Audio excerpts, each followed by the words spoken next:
Mes amis, j'ai une photo là, vous pouvez pas bien voir, mais c'est un monsieur qui est au lit, à l'hôpital, et vous voyez là à côté la photo de Rabbi Haim Pinto.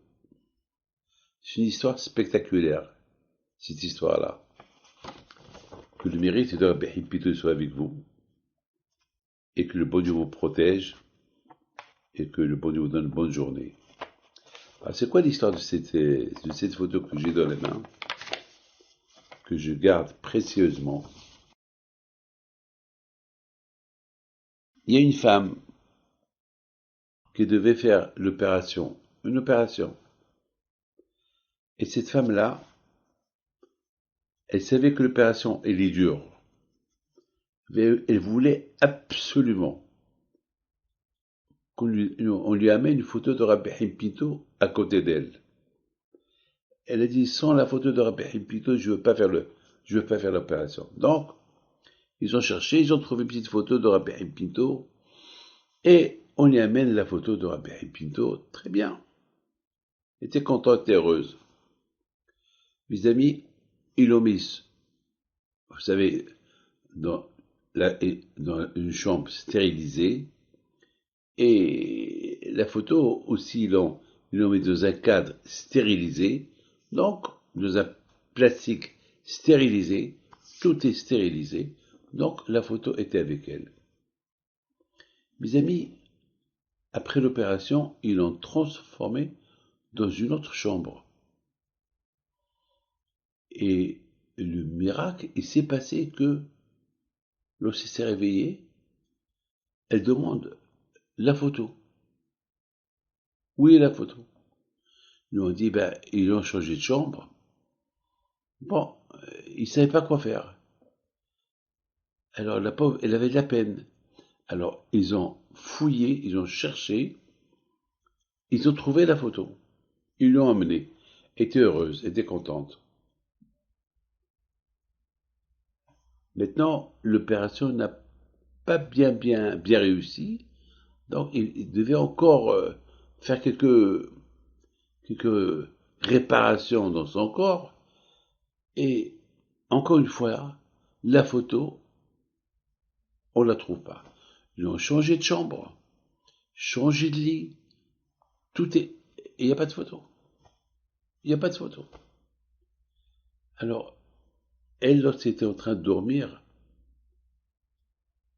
pendant son sommeil, elle voyait dans le rêve Rabbi Haim Pinto. Il lui a dit, lorsque tu vas te réveiller, tu vas trouver la photo, ma photo à moi, sur ton corps. Mes amis, elle se réveille, la première chose qu'elle fait, on dirait que le bon Dieu lui a donné la sagesse, elle a commencé à parler. Il y avait une infirmière, madame, est-ce qu'il y a une photo d'un rabbin sur moi? Eh ben oui, c'est bizarre, mais qui vous la met? On n'a pas le droit de. Mais vous venez sortir d'une opération, on vient de vous emmener, mais c'est quoi ça? Elle est là. Oui, elle est là. Vous pouvez me mettre mes mains sur la photo. Et l'infirmière était gentille. Il lui a mis les mains sur la photo. Comment vous comprenez cette histoire? C'est deux, trois personnes qui me l'ont raconté, qui étaient présents dans. Les amis, c'est ça la Emouna. La Emouna, la sortie de l'Égypte, puisque Ham Israël, il n'est pas sorti de l'Égypte comme ça. Ham Israël, Akash Baruch Hu lui a montré des miracles. Vivre au-delà, vivre au-delà de l'imagination. Mais d'autre côté, le peuple juif, il souffre beaucoup aussi. Et tellement qu'on souffre, jusqu'à que ça nous fait oublier toutes les bonnes choses que le bon Dieu fait avec nous. Jusqu'à qu'on on se pose des questions. Alors, est-ce qu'on est le peuple choisi? Est-ce que le bon Dieu nous aime? Est-ce que le bon Dieu nous aime pas? D'un côté, on entend des miracles, comme malheureusement cette semaine, malheureusement, il y a quelque temps, il s'est passé, les jours qui sortaient de la synagogue, il y a eu un attentat. Il y avait deux personnes, un couple qui s'appelle Mizrahi, qui étaient chez eux. Ils entendent des coups de feu. Ils descendent, les pauvres. Ils sont venus pour passer Shabbat chez des invités. Ils sont descendus, les deux, uniquement pour aider. Et malheureusement, ils ont été abattus. On ne comprend pas. D'un côté, on voit des miracles. De l'autre côté, on voit malheureusement des souffrances. Alors, on va se poser la question. Hachem, ou tu nous aimes, ou tu nous aimes pas. C'est quoi tout ça? Mes amis, c'est le prix qu'on paye. C'est le prix qu'on paye. Pour être juif, c'est pas facile. Il faut savoir une chose. Chaque jour dans la prière, on dit, Hachem ne dort pas. Hachem il est réveillé, il protège. Hachem il protège. Baruch Hachem, grâce à Dieu, depuis des milliers d'années, on est encore là. Baruch Hachem, on est encore là. Grâce à Dieu. Et nous les anneaux les chans Shomé Israël. Baruch Hachem. C'est la raison pour laquelle il faut se renforcer toujours dans la Emouna, sans se poser des questions. On se pose des questions, on va gagner quoi? Il n'y a rien à gagner. On dit que perdant. La Emouna, c'est la seule chose qui nous tient. La Emouna, c'est la seule chose qui nous tient. Moi, j'ai vu un miracle cette semaine. Un miracle. J'ai une veste. J'ai une veste spéciale. Et les boutons aussi sont un peu spéciaux. Ils sont spéciaux.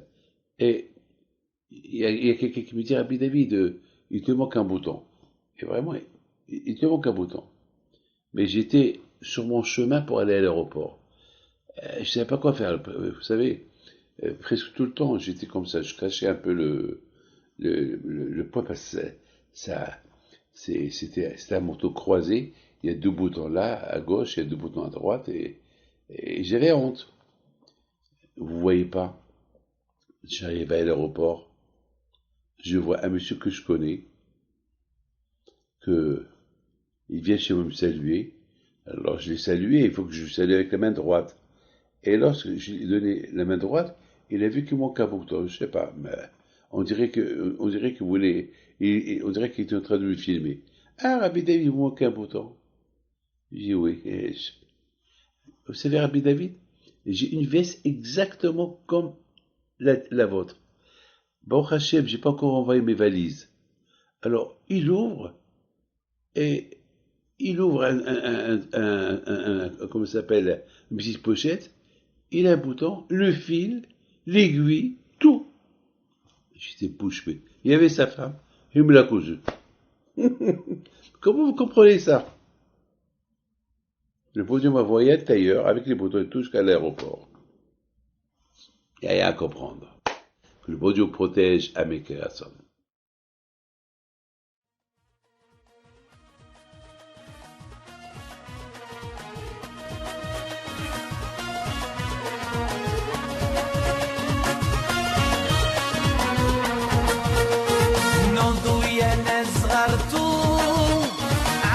حي بنتو وقف لنا زي خوتو